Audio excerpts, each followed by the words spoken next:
Open AI के CEO Sam Altman ने अगस्त 2025 में बोला है एआई मार्केट में बबल के क्लासिक साइंस दिख रहे हैं। आईएमएफ और बैंक ऑफ इंग्लैंड भी वार्निंग देते हुए कह रहे हैं टू बकल अप। आज दुनिया में एक नया जुनून छाया हुआ है आर्टिफिशियल इंटेलिजेंस का। एनवीडिया $1 ट्रिलियन की वैल्यूएशन क्रॉस कर चुका है। मेटा, अमेजॉन, माइक्रोसॉफ्ट और गूगल ने मिलकर 2025 में ही $320 बिलियन की कैपिटल स्पेंडिंग अनाउंस की है। हर दूसरा इन्वेस्टर सोच रहा है अभी एआई में इन्वेस्ट नहीं किया तो आगे रिग्रेट होगा, लेकिन सच ये है हर रेस में कुछ चैंपियन बनते हैं और बाकी होते हैं बर्बाद।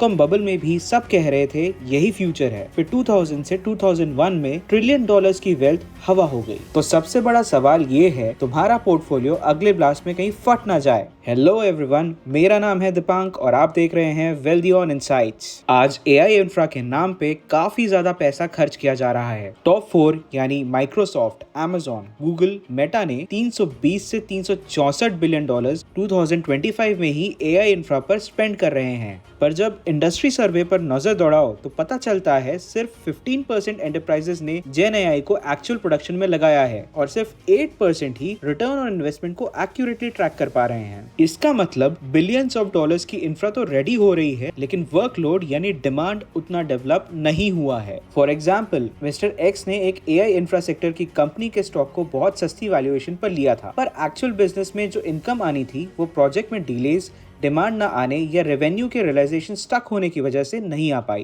रिजल्ट, स्टॉक 30% गिर गया क्योंकि मार्केट एक्सपेक्टेशन फुलफिल नहीं हुई और अर्निंग्स डिसअपॉइंटेड थी। और तो और एज पर वेरियस रिपोर्ट्स एआई पर रिटर्न ऑन इन्वेस्टमेंट की टाइमलाइन एटलीस्ट 2 से 4 साल है। यानी पैसा लग गया बट कैश फ्लो जनरेट होने की टाइमिंग और अमाउंट काफी अनसर्टेन है। और अगर एडॉप्शन में डिले हुआ तो वैसे ही हम पहले भी $1 ट्रिलियन एक्सपेरिमेंट्स को क्रैश होते हुए देख चुके हैं। मार्केट ने ऑलरेडी फ्यूचर के प्रॉफिट्स को आज के स्टॉक प्राइसेस में एब्जॉर्ब कर लिया है। यानी जो इन्वेस्टर एक्सपेक्टेशन है दैट एआई की वजह से रेवेन्यू और प्रॉफिट जंप होगा, वो एंटिसिपेशन ऑलरेडी शेयर प्राइसेस पर रिफ्लेक्ट हो चुकी है। लेकिन सबसे बड़ी प्रॉब्लम ये है कि एक्चुअल रेवेन्यू उतनी तेजी से बढ़ ही नहीं रहे हैं। एनवीडिया का पी जितना होना चाहिए उससे डबल हो गया है। सुपर माइक्रो जैसे स्टॉक्स 5 टाइम्स इन्फ्लेटेड चल रहे हैं, लेकिन रेवेन्यू में इस प्राइस को रिफ्लेक्ट करती हुई जंप दिख ही नहीं रही है। ये हाइप स्टॉक के फंडामेंटल से काफी आगे भाग रही है और यही सब एक बबल के स्ट्रॉन्ग सिग्नल्स शो करते हैं। एआई इंफ्रा पे बिलियंस ऑफ डॉलर्स लग गए हैं, लेकिन ग्रिड और सब स्टेशन अप्रूवल अभी भी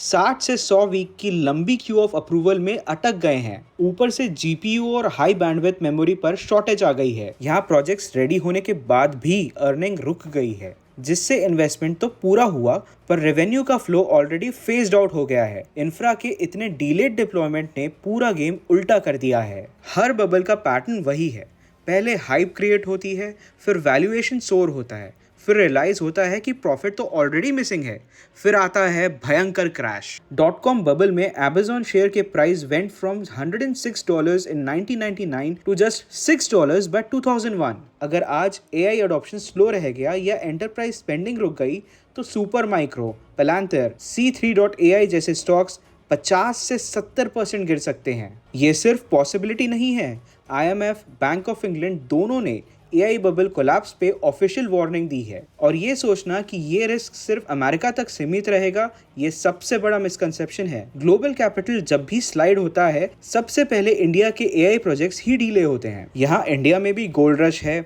Adani Connex, Airtel Nxtra DC setups कर रहे हैं। Tata communications Jio $1 billion projects ला रहे हैं। अनंत राज, ब्लैक बॉक्स जैसे डेवलपर्स डबल डिजिट पी पर चल रहे हैं बिना मेजर कैश फ्लो के। इंडिया की डीसी कैपेसिटी 2028 तक डबल होने के एस्टिमेट हैं, पर अगर बबल फटा कम से कम 2 से 3 साल का डिले इन प्रोजेक्ट्स को कंप्लीट करने में आप बिल्कुल एक्सपेक्ट कर सकते हैं। टाइम बहुत कम है, लेकिन इन 4 रेड फ्लैग से बबल को आइडेंटिफाई करना ईजी होगा।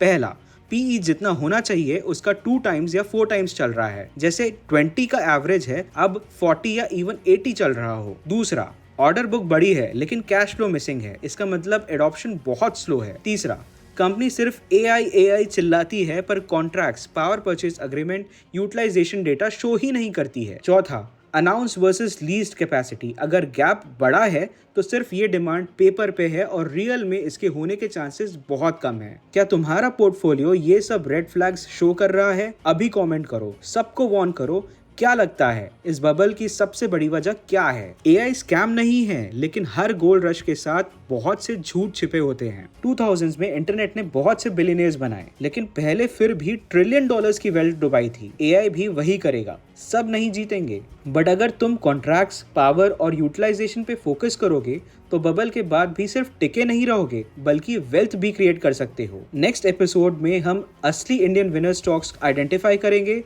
कौन पैसा बना रहा है और कौन सिर्फ मुंगेरी लाल के हसीन सपने बेच रहा है, ये समझेंगे। सब्सक्राइब करो, बेल दबाओ, क्योंकि इस बबल से बचने का एक ही तरीका है, सही कंपनीज, सही सिग्नल और सही डेटा चुनना।